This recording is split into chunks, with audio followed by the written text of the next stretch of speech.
What's up, y'all? So,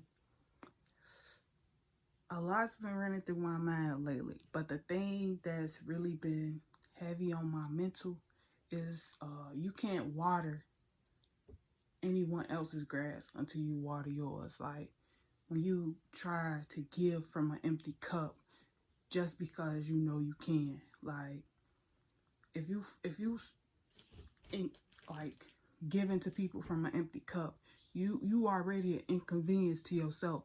Now you being an inconvenience to other people because that energy that you giving, it's not coming from a place that can be restored. It's coming from a pit with a bottom in it. But it's like when you start watering your own grass, you begin to have a bottomless pit. So that now you can serve from your overflow because you're not worried about what's at the bottom.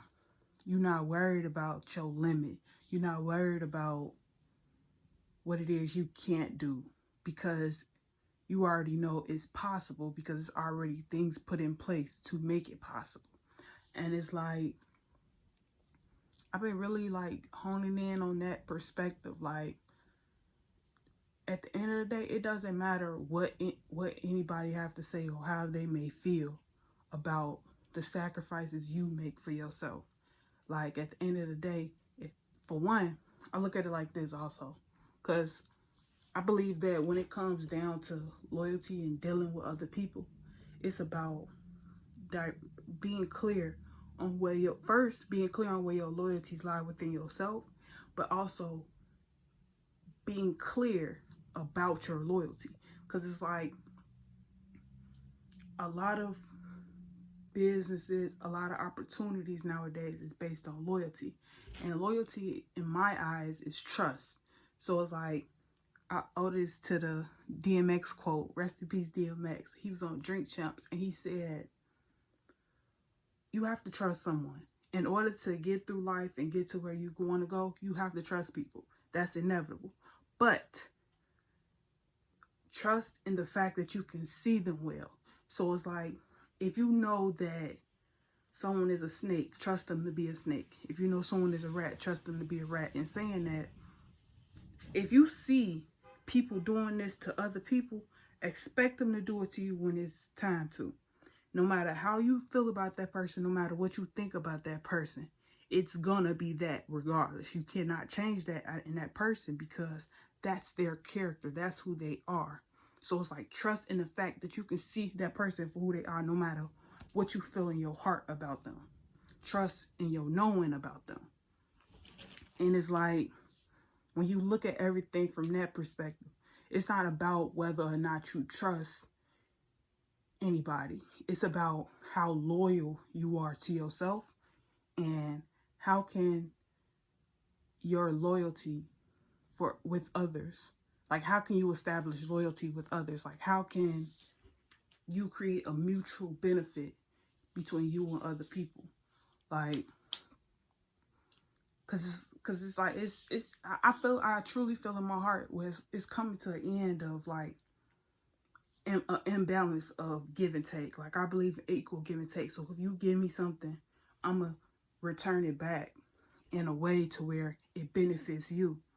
Like, I don't believe in inconveniencing, like robbing Peter to pay Paul. Now you gotta go deal with Peter because you robbed Peter to pay Paul. But what if Paul and Peter friends and now Paul wants some more money, so he telling Peter about it, but Peter found out. No, like this like, and I'm saying this because I'm watching. I love the Power Empire. I like how they put everything in perspective. It's game theory in a sense. Power is game theory, but it's like, okay, so rock this scenario with me. You rob Peter to pay Paul. Paul and Peter are friends. Peter goes to Paul and be like, this the problem, this the problem, this the problem. Now they conspire together to get a plan to get Peter back what Peter owed, but Peter don't know that Paul has what Peter lost. But you are stuck in the middle because you robbed Peter to pay Paul. Now you caught in this situation because you was given from an empty cup to start with. So now you broke a loyalty code within yourself, because you put yourself in a position to be fucked. That's the best word I could think of for that. Like, and so now you got two demons instead of one, but now you got three, because now you're gonna be at war with yourself, because you broke your own code, because you didn't make sure yourself was straight before you trying to go do this, go do that out of fear. Like, people use fear as a tactic for real, and it's like, I look at life like, someone just asked me this recently, like, what are you scared of? I'm like, I ain't scared of anything. Like, truly, like, fear is of the mind. Like, I'm truly not afraid of anything. Like, yeah, if I see a dog behind me, I'm gonna run. If I see a spider crawling on the wall, I may hesitate before I kill it. If I see a rat, I'm jumping on top of something. Like, that's that. Like, if you want to call that fear, call it what you want to. But at the end of the day, I don't care if it's 10,000 rats on this floor and I need to get out this house, I'm gonna find a way to get out this house. Fear ain't got nothing to do with that. It's got the common sense, got everything to do with it. So it's like, when it comes down to fear, I don't look at that as fear. I look at that as survival. Like, I use fear as a motivator. So it's like, if you are afraid of this particular thing happening, you're going to do everything possible to make sure that you aren't in that environment. So it's like, when it comes down to fear, I don't empower it, because it's like, what is there truly to be afraid of? Because if it's your time, it's your time. So it's like, what is there to be afraid of? Like, for real. Like, for instance, it was this one time I was walking down the street, and these guys, they playing with me or whatever. Shit, I froze. I didn't know what to do. I ain't even, like, I started to run, but then I hesitated. I just stood my ground. But then it's like, most people would be afraid to even walk outside after that. But it's like, with me, I didn't take no offense to it, and I wasn't afraid in the moment. Like, yeah, it stunned me. I was in shock, but I knew that regardless, life goes on. Life is going to be what it's going to be. And the moment you try to control things is the moment things start trying to control you. And you try to control how you feel about the things controlling you. Because you get this sense of, I'm in control. But in reality, you're not.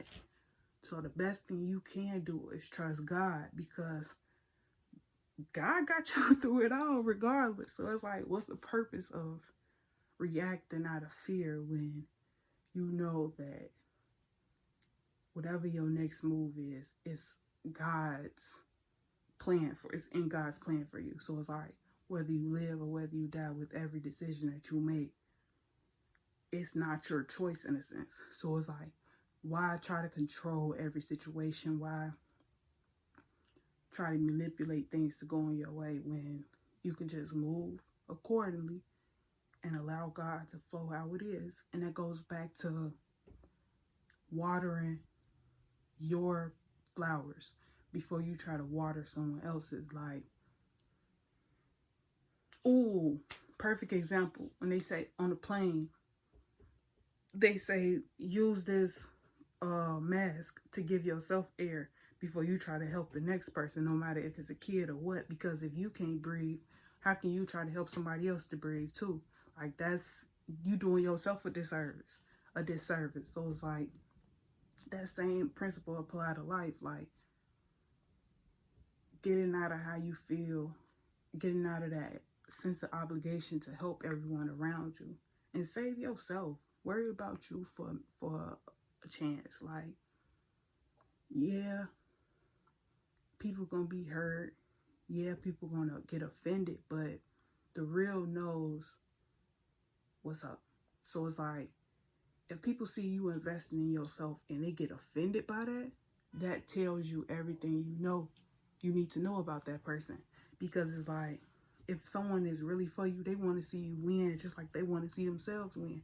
And it goes back to the DMX quote, like, trust and the fact you can see people well. You have, like, when you get to that next level of where you want to get in life, you got to pay attention to different people like that, because you have this strong sense of loyalty. You have this big heart. You have this idea on what life looks like from your perspective, but not everybody shared that same perspective.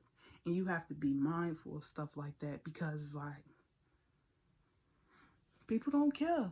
Like, people are loyal to what they are loyal to. They consider what they consider because it works for them. Like, that's my whole purpose in getting this tattoo. Like, the same things you love can be the same things that hurt you. Like, the same things that nourish you can be the same things that kill you. Like, it's just that simple. It's just like that with food. So it's like doing everything in moderation, like putting, like, knowing when to draw a line with everything, knowing when to place boundaries, and to be in control of the situation, and when to release control of the situation. Like, discipline isn't just you getting a whooping or stuff like that. It's about you learning that self-control. Because it's like, okay, so as kids, they used to whoop us about wild shit that we did as a kid. Yeah. But what I feel like where the disconnect comes when they don't clearly tell you why they're whooping you. Because, like, you have some parents that do that. Like, my grandma told me, like, before, I think she said that her dad, but before he would whoop them, he would tell them why they're getting whooped. Because that helps you gain control of yourself. Because it's like, if you don't know why something is wrong, or what what consequences come with this decision, you gonna always look at the benefits from it. You never gonna consider the cost of the risk of getting that reward. And it's like, it's pros and cons to everything, and you have to be well aware of that. You have to free your mind so that you can see everything clearly. Like, you can hear God clearly. Like, because the only way to it is God. Like, we can try to manipulate ourselves and think like there's no God, this not what it is, that ain't got nothing to do with it, it ain't that deep, this, that, and the third. But it is. Everything is that deep. And when you tap into that and you see it that way, there's no way that you can see it any other way. Like, I got this video pinned on my Instagram, and it's Dick Gregory. And he said that once you put those glasses on, you can't see anything other than clarity, than that sense of clarity that comes from putting those glasses on. Because it's like, perfect example. Perfect example. A blind person that has not been able to see their entire life. They're unable to tell you what color each fruit is, what color the grass is, what color trees are, the sky, and all of that. They can't tell you that, because unless they can, like, the only way they know they're right is because someone told them that they're right. They can't verify that for themselves because they can't see. But when that blind person is able to see again, they're able to see, period, then they can verify all the information that's put in front of them. So it's like, now they're not going off of their dependence on other people to validate their sight, their awareness, their sense of awareness. They're going based off of their own thing. Like, even with them videos on social media where a baby, people don't know that the baby is deaf, but when they put the little hearing aid on the baby's ear, the baby can hear now, and the baby get that sense of relief. And it's just like that with everything. Like, once you get that sense of relief, you will appreciate where you once was, because now you appreciate where you are. because you see the difference. You are fully aware of the difference because you know how it is without and you know how it is with. And you're going to appreciate how it is with, because you don't want to go back to where it is without. And it's a lot to that. Like, it's a lot to unpack there. But it's like, it's that, like, I don't know, like, I forgot where I was going with that.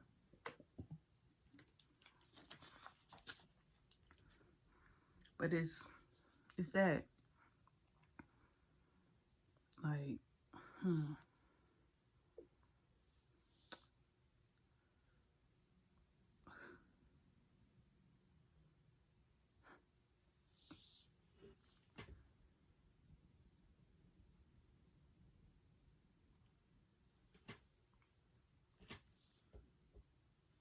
I be having these moments of silence because like, everything that I say, everything I do, it literally comes from here. Like, I even start reading for a while just so I can get clear on what's going on in here first, and then start filling this up more. Like they say, the answers are within you. You just have to be willing to look. Like, regardless of what anybody say or think about spirituality, sort of say, like, to me, it's more than that, because it's like, you are a spirit. Everything you do, everything you say, your thoughts are spiritual within itself. Your words are spiritual in itself, because it's like, where are these words coming from? They're coming from here, right? Where is this? How can you, when you close your eyes, how can you still see, in a sense? Yeah, you can't see what's in front of you, but you get a different sense of awareness. All of that matters. So it's like, when people start saying that God ain't real, this ain't that, this ain't how this supposed to be, who told, like, you crazy if you believe it that way, this is supposed to look like this. Like, no, God made life how it is. Your perception of life is based on your own life experiences. But God been clear about what life is. And that's why they call it forbidden knowledge. Because it's like, not everyone have access to the same information. How they say, new level, new devil. So as you elevate, you begin to experience life from a different perspective. Like, for instance, the chakras. You go through all 7 chakras, right? But then they say it's more. It may be more, I don't know. But from my knowledge is, okay, you get to the 7th chakra. Now you go, okay, so you at the crown chakra. Now once you hit that basis, you hit that base point, that peak. Like, let's go back to economics. You hit that peak in your chakras, right?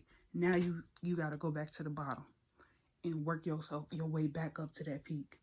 Then you get pushed down again to work yourself back up to that peak. So now that flow, you can flow through that easily. But it's like, each time you go down, you're not starting over from a place of nothing. You starting over from a place of experience. Like, that's another quote. They say that, so say for instance, you lose your business or whatever. When you start over, you're not starting over from scratch. You're starting over from a place of experience, because now you know what to do, what not to do, how to move, how not to move, to make sure that that doesn't happen to you again. Everybody's experience is not the same, which is why everyone has a story, so that as you starting over from experience, you can learn from other people's experience. You can see how they got to where they're going, where you can see how they got to where they're at, so that you can figure out how to mitigate your losses, how to take better risk and receive a better reward, than to be stuck in the cost aspect of everything, that you lose sight of what you can benefit from it all. Like, it's simple economics. Like, the four economic concepts that I see playing a significant role in everybody's life. One, supply and demand. Everything in life moves based on supply and demand. Two, it's all in the incentives. Like everything. Three, scarcity. Limited resources for unlimited wants and needs. You just got to pay attention to it. And then cost and benefit. What are you risking? And what's the reward? Your pros and your cons. It's all in there. All of that creates that circle of what is possible. What this idea can look, how it can look in reality, if that makes sense. Like supply and demand. Everything runs on supply and demand. For instance, the reason why I can make this video right now is because I'm supplied with the words needed to do this, to create this, right? The demand comes from the feedback that I will receive from this video, because I created a product. Now it's time for me to put that product in the market and see how it's consumed. Supply and demand. Incentives. Everything is in incentives. Okay, the only reason why something is going to be consumed is because people can benefit from it. They see how they can be incentivized from that particular good or service. Scarcity. Okay, so when you are easily accessible, when something is easily accessible, then people tend to not flock to it more because it's easy accessible. They can get to it however they want to. It's easy. Like, it's easy to get. So it's like, that's why McDonald's stay in business. Like, they always get the first time workers, because that job is easily accessible. Like, you can apply to that shit right now and go get you a job tomorrow. Like, it's just that simple. Like, and it's like, when you have that creates that sense of, oh, that's easy. I can get that any day. But it's like, when you take a step back and you do things in moderation, now you don't look, it's not looked at as accessible anymore. It's respected from a different perspective, because it's like, I don't see that everywhere. I don't get that all the time. So I'm going to cherish it when it comes into my life, because just as quick as it's here, as quick as it's gone. Life is scarce. Because, okay, so right now, 23 years old, I can't get back time. I can't get back those 23 years I've been on the earth already. I can only live for today. I can't even get tomorrow. Like, truthfully, I don't know what tomorrow gonna look like. I could, for all I know, I could lay down in my bed, sleep the whole day. Now tomorrow gone. But it's just that possible. So it's like, time is scarce. So it's like, take that what you will. But then the last one is risk to reward. It goes back to the conversation before I started naming the economic concepts. Like, risk to reward. How much are you willing to risk in order to receive an award? So it's like, how much is it going to cost you in order to receive this benefit? And it's like, that's where the pros and the cons come into play. Like,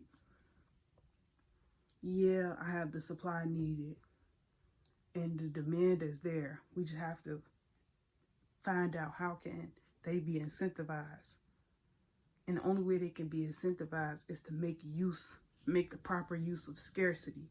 Like, that's literally how the government operates, from those 4 principles. Like, I kid you not, like, once you like meditate on those 4 principles and then you pay attention to what goes on in life on a day-to-day basis, you will see, like, That's literally what it is.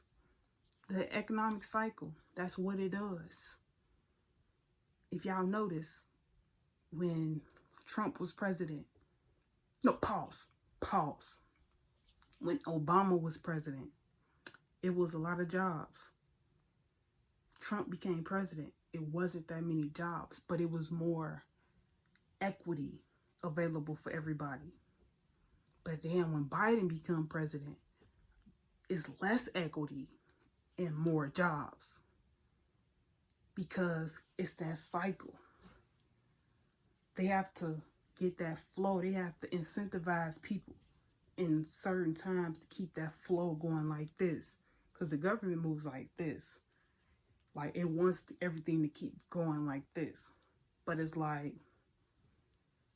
what now, because of the pandemic, because of that shift, you have this like this. People want stuff like this. They want things faster. They want, like, people don't appreciate the slow grind as much no more, because during the pandemic, with Trump doing what he did in the economy, because it wasn't just him. Well, it's not just him, but he was the face of it all. So it's him, his administration at least. And it's like, they showed us how things can flow and grow once you put the right amount of time and you understand how the principles work. So once you understand how the principalities at work play a role in everything, then you can manipulate anything. And it's like, that's why they didn't like Trump as president, because you have these Democrats who don't really pay attention to the principalities at play, because they move as they move type shit. But then you have these Republicans who realize the principalities at play, and they move how they want to move. And it's like, now, because they are incentivized in a different way. Like, man, I gotta make a whole nother video on this, like, because, man, I'm already almost 30 minutes into this, and I'm ready to go on a whole 30-minute rant about that one. Like, you know what? I'm gonna leave this at that. I'm gonna say that for the next video. Peace and love. Enjoy your day. And don't forget to pray.